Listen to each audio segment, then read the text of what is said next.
Hello YouTube, shintigercurl here, that dude in the straw hat, bringing you yet another awesome video. I know I was supposed to, I'm like at least another 2 or 3 hours away from SummerSlam, but I felt I needed to do this right now. I want to thank this little bit of information from longtime subscriber and my friend Griffoon for giving me this little bit of information. And if it's true, I have another reason. I have lost a lot of respect for John Cena. So I'm going to pull it up right now, and I'm going to read you this article. This article, thanks again Griffoon for the heads up, comes directly from WrestleZone.com. And it is exclusive. It says, backstage news on original major plans for the WWE Divas Revolution, how John Cena had made those plans change, and more. And it goes on to say, according to several sources in the WWE, the original plan for the WWE's Divas Revolution called for Charlotte to win the title from Nikki Bella almost immediately upon arrival, and for Charlotte, Sasha Banks, and Becky Lynch to dominate the incumbents. But John Cena, acting on behalf of his girlfriend Nikki Bella, went to Vince McMahon and had that squashed. The result is the booking we are seeing now in the Divas Revolution on WWE, with old and new divas trading wins back and forth just like the men. End of quote. So yes, these past near 300 days that we've had to suffer through the indignities and through the blandness that is Nikki Bella is all because of John Cena. Now I'm not going to sit here and say that the Bellas suck in the ring. They have gotten markedly better. But the problem here is that just when you have talent like Becky Lynch, Paige, Sasha Banks, and Charlotte on the roster, they come up looking short. They come up not looking as good. They don't look nearly as good on the mic. Damn sure don't look as good in the ring. And charisma-wise, people just hate the Bellas genuinely to see them go. So, turns out that John Cena, the man who I have been touting all these months for putting over younger talent, could be, if the reports are true, could be singularly responsible for destroying the Divas Revolution as the way it is. Now, I'm not saying there's anything wrong with the current Divas Revolution. We've seen probably the best matches we've seen from the Divas on the main roster. NXT still blows them out of the water. If you don't have the WWE Network, check out Bayley versus Sasha Banks for the NXT title. Epic, epic, epic match. I know I say that about all the NXT Divas title matches, but this one takes the cake. They just keep getting better. The problem is it's being booked in such a way that they obviously want Nikki Bella to break AJ Lee's all-time record for the longest Divas title reign, which is a little shy under 300.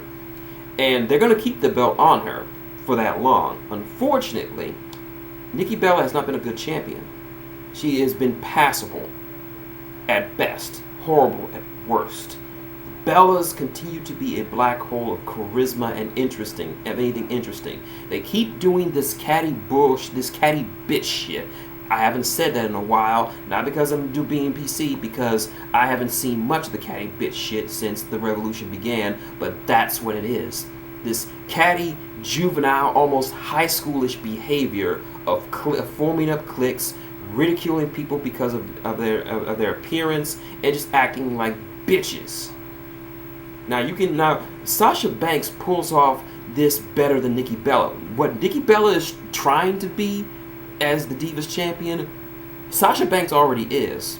She's not trying to be a catty bitch. She is the boss. She expects everything handed to her because she is better than you. She will kick your ass and you will kiss her feet and like it because she is Sasha Banks, the boss. Nikki Bella is in there. I'm a Bella, so I expect everything to be handed to me. Blah, blah, blah. Look, the problem with this is that divas like the Bellas and Alicia Fox and all the other main roster divas, they seem to be content with pulling in the minimalist amount of effort in their matches. Before this whole thing, this Divas Revolution started, the Divas got by on just minimalist matches that barely lasted 5 to 10 minutes.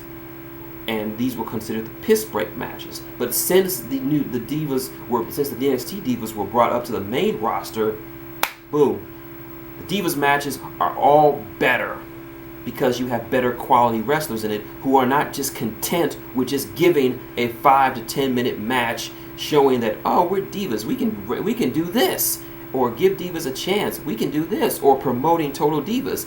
Watch this show, it's okay. No, these women want to get in the ring and they want to steal the fucking show. And they do.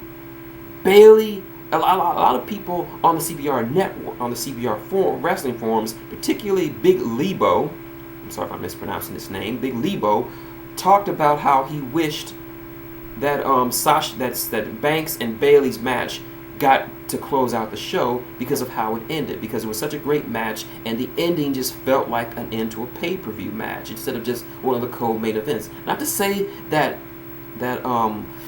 Balor and Owens' ladder match was anything less, was any kind of shitty. In fact, it was pretty damn stiff and brutal, and it was a pretty badass match from these two.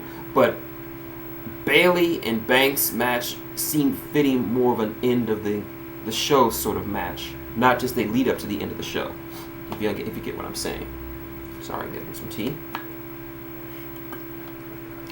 But my point is, this is what I mean with the difference between NXT Divas and the main roster Divas. NXT Divas go above and beyond what is called for by them. We don't expect, before the NXT Divas got where they are right now, we did not expect them to wrestle to a certain degree. We often, because we are all just spoiled, those of us who watch WWE are spoiled from watching the Divas just barely put in any effort. I mean, before this Divas Revolution, name one 5-star, not a 3-star, not a 4-star, a 5-star match that stole the show that everyone was talking about from the Divas division.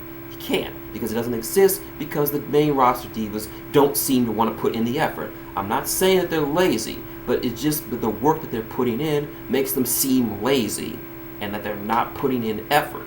Then you have these girls who are coming up, who are hungry, who just don't want to be sticks with tits or Barbie dolls. They want to be taken seriously as professional wrestlers, and they go out there and they give it 110%. They try to steal the show, and oftentimes they do. But yeah, we could have had, if Charlotte had won the Divas title her first time coming out there, and Becky and Sasha Banks pretty much just brought the division up, it could have been a much, much better book.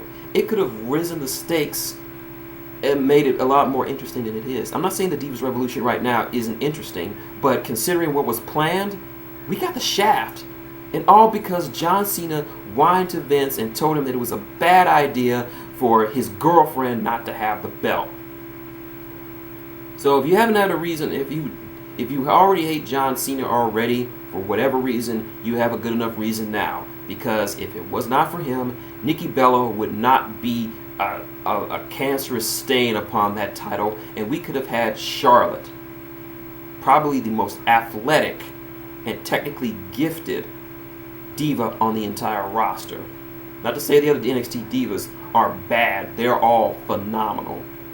But Charlotte could have been a standard bearer for an entirely new generation who are not.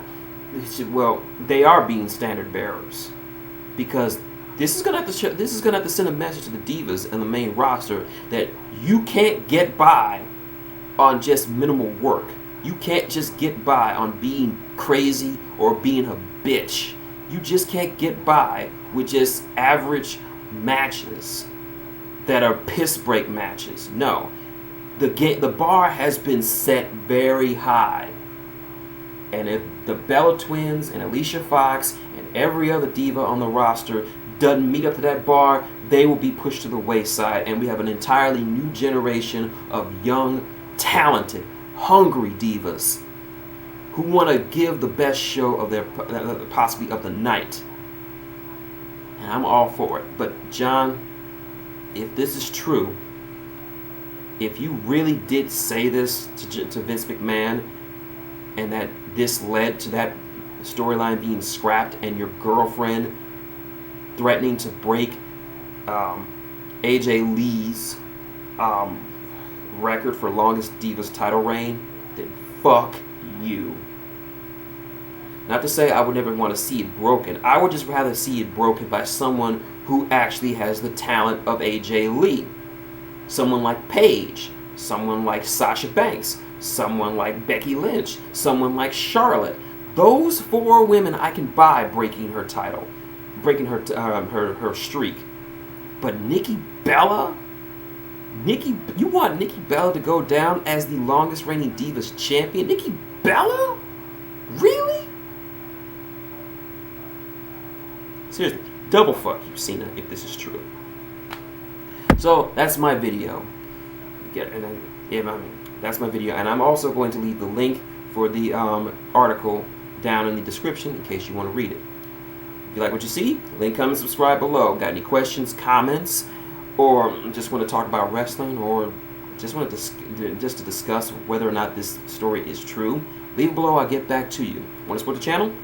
Hitting that like button helps, as does hitting up one of these advertisements. They all do help. Or it's up there. You know what to do. Also, I want to send a special shout out to all my fans.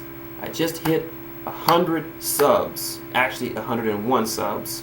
So yeah, I know it's not much when compared to guys like PewDiePie or Chugga Conroy or Proton John or all the other big names out there, but 100, it means a lot. I mean, a couple of months ago, this channel was dead. Barely had 50. Now, I got 101. So let's see if we can go to 200. I'm not saying I want 1 million subscribers. 200 is good. So, till next time, it's been shintigercurl, that dude in the straw hat, saying good day, and triple fuck you, Cena.